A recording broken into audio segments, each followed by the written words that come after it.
बोला जाता है कि ये जीवन प्रारब्ध है।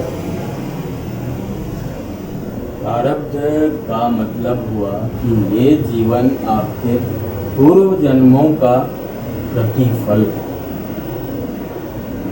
तो बड़ी विचित्र बात है, पूर्व जन्मों का प्रतिफल है। कैसे? ज्योतिष शास्त्र की यही मान्यता है। छोड़िए पूर्व जन्म को, छोड़िए, आप तो बस ये समझें कि जो क्षण आपने गंवा दिया, जो क्षण बीत गया, जो क्षण आपने खो दिया,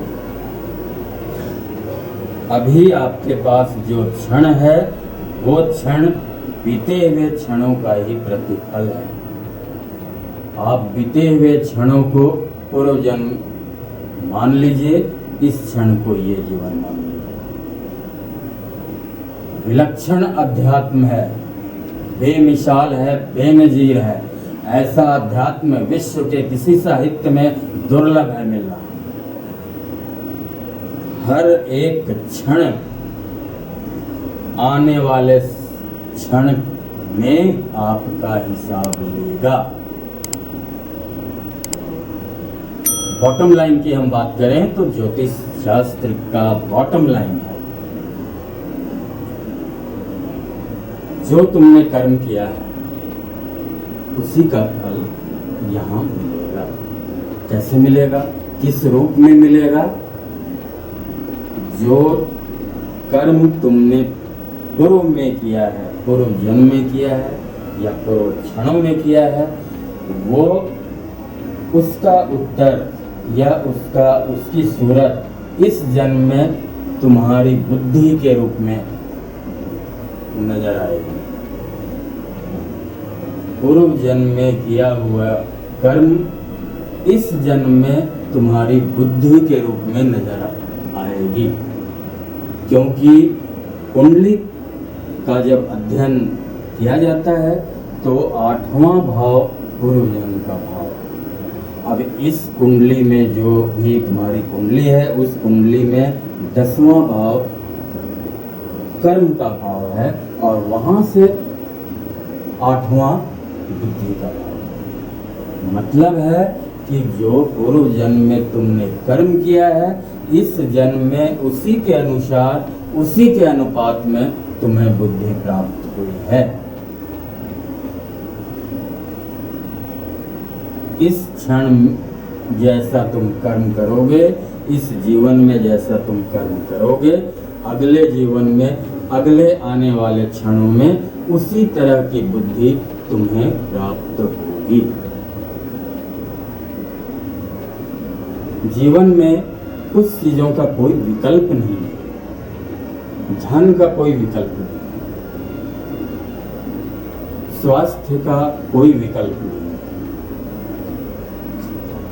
धन और स्वास्थ्य, इन दो पिलर पर जीवन टिका है। और ज्ञान इन्हीं दोनों पिलरों को सुरक्षित करता है।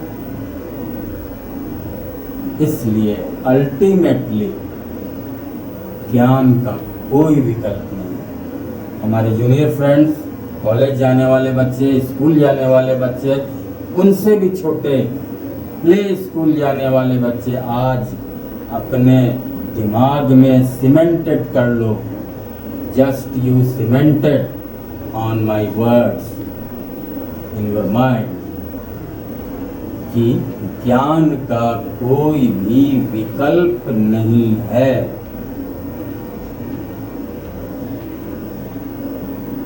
ज्ञान और बुद्धि ये पंचम भाव से कुंडली में देखा जाता है। अगर बुद्धि को परिमार्जित करना है, पंचम भाव का ज़्यादा लाभ लेना है, तो उपाय तो बहुत हैं। आगे के एपिसोड में उपाय पे भी चर्चा होगी, लेकिन एक चीज सारे लोग सुन लें कि ज्ञान का बंटवारा, ज्ञान का दान, ज्ञान बांटना ज्ञान को परिमार्जित करने से बेहतर कुछ नहीं हो सकता। अगले एपिसोड में हम कुछ काल सर्प योग की चर्चा करेंगे और क्या क्या काल सर्प योग होता है। हम अपने सभी दर्शकों को अपने चैनल आहा शिखर में स्वागत करता हूँ।